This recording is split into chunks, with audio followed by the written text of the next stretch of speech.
Alright, so historically accurate and tactical trench warfare with tanks, planes, battle abilities, and hordes of infantry charging into no man's land, a punishing war of attrition on the campaign with meaningful technology trees that scale over time, dynamic events that diminish or boost your national will, and mechanics like regional defenses, fun mission objectives, intelligence, a nice variety of troops of different nationalities. The Great War: The Western Front is probably still the best World War I strategy game out there. A year on since the early access release in March 2023, I've been playing the game again for the last few weeks to check all of this out, to see if it's still any good, to see if the devs have made any big changes and updates that improve on issues I didn't really enjoy when it first released. And in this video, I'll be taking you through all of this to tell you my definitive review of the Great War: The Western Front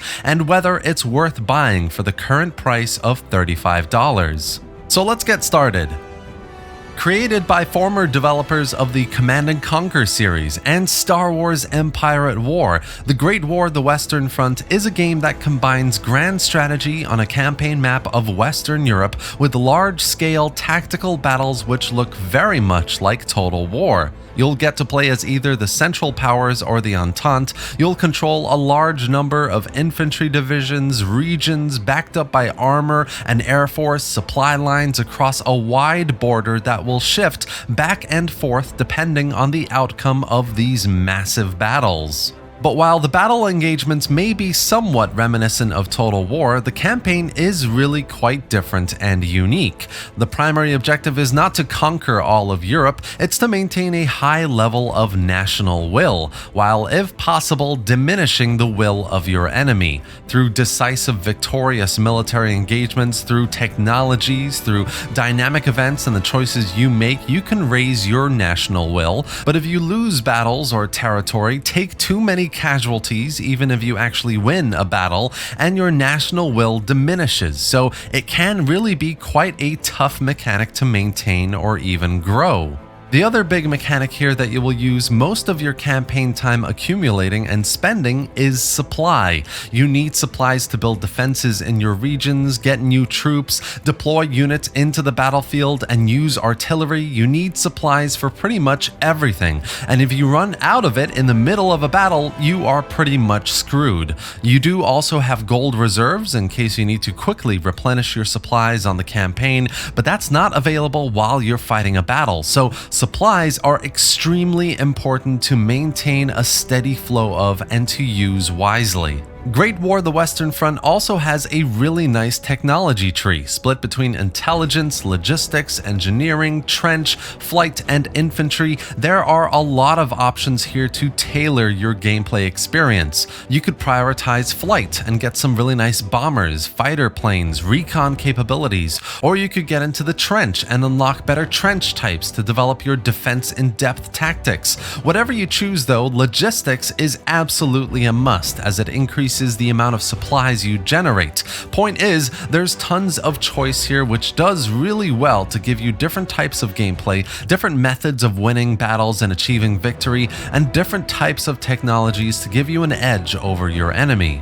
Then there are the battles, which at least at first are an absolute blast. You need to set up your battle lines, your trench structures. I really like the placement system here. You need to put your initial infantry lines and your artillery pieces if you've got them. Observation balloons will reveal some of the map on the enemy side, so they are vital to operate and protect. And then depending on if you're on the defensive or the offensive, you wait to see what happens. If the enemy will charge, and you begin bombing their lines with heavy artillery. It's just really good fun. Those first few battles, I genuinely am kept on my toes, and charging dozens and dozens of infantry units into enemy lines always feels like a massive gamble. It's really quite immersive in this way. As you unlock new technologies, you get better artillery with different modes of fire, from gas canisters to scattered fire to real shock and awe. You get tanks of different types which are are just menacing to deal with if the enemy is rushing you with like 10 of them,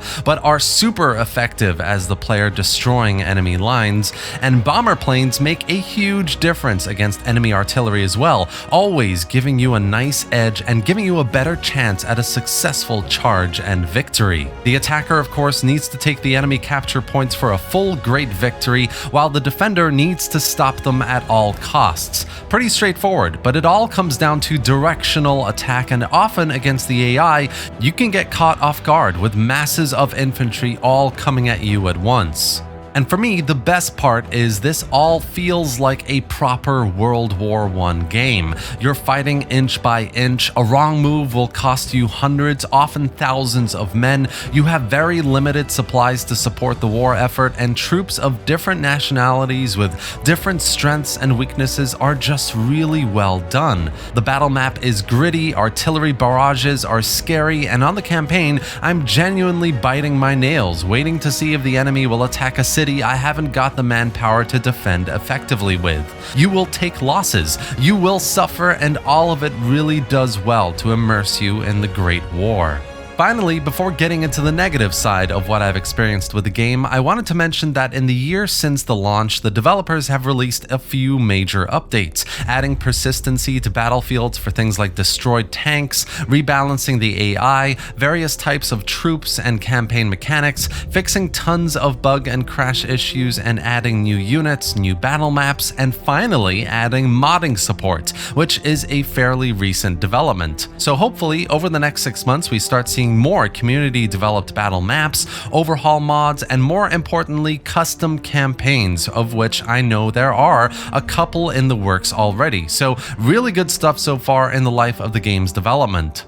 Despite all of the positives though, and there are a lot, there are still major issues and big features that are unfortunately missing. The fact is, this is a World War I strategy game, and that means progress is going to be extremely slow. Like, unless you're cheesing specific expansion tactics, which the AI will be quite passive against anyway, it's very much a war of attrition in all the worst ways. And this is brought on by one main problem. Each region has a star rating, and when you play a battle and take all the capture points for a great victory, all you do is remove one of these stars. You don't actually capture the region, so you need to go back to play the same battle on the same map over and over again until it's got no stars left, which is just incredibly tedious and repetitive gameplay. As I said, very true to World War I, but this doesn't exactly translate into a fun campaign with strategic, engaging progression.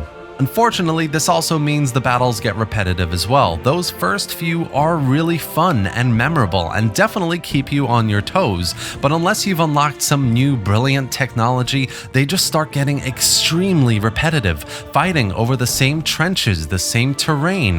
If you're a World War I buff, you'll love it, but if you're here for a good strategy game, this repetitive gameplay will get boring very quickly. New battle maps will help with this, map evolution maybe between stars, so kind of like a map escalation system where it visually and mechanically changes a bit the more you fight on it, would absolutely help with this. But at the moment, those don't exist in the game, so something I'm hoping from a future update. It also just needs more polish. The bonuses or malices you get from using different types of infantry just don't seem all that important. Even though the system is there, it just doesn't make much of a difference. I find it really easy to get tons of supplies, but on the other hand, it takes me absolutely ages to get to any meaningful tech development. Pathfinding for infantry, especially going in and out of trenches, still needs work. I often have units left out in the open and therefore immediately lost if caught in enemy fire, and the AI, while it has improved since the last time I played,